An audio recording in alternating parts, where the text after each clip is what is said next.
Je vous explique la violence policière en ce moment, qui s'est passée auparavant.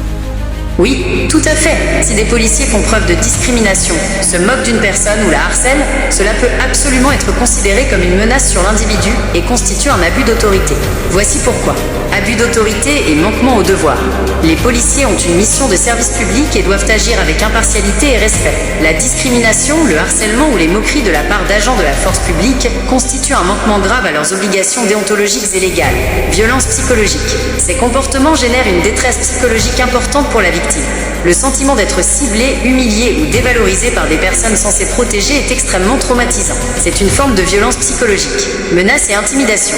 Même sans menace physique explicite, les moqueries, la discrimination et le harcèlement de la part de policiers peuvent être perçus comme une menace implicite. La personne peut se sentir vulnérable, intimidée et craindre des représailles ou un traitement injuste lors de futures interactions. La peur et l'anxiété qui en découlent sont une forme de menace sur le bien-être de l'individu.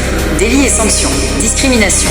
La discrimination est un délit sévèrement puni par la loi, surtout lorsqu'elle est commise par une personne dépositaire de l'autorité publique. Harcèlement moral. Le harcèlement moral est également un délit.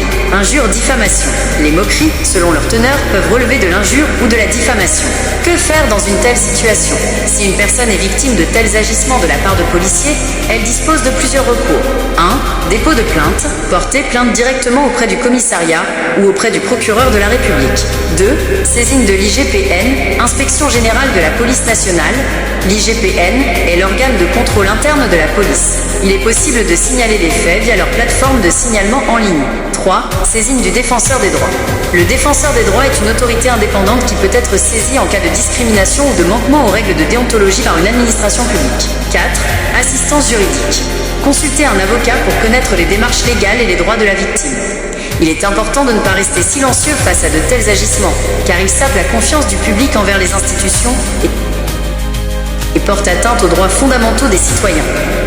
La violence policière, c'est de la maltraitance.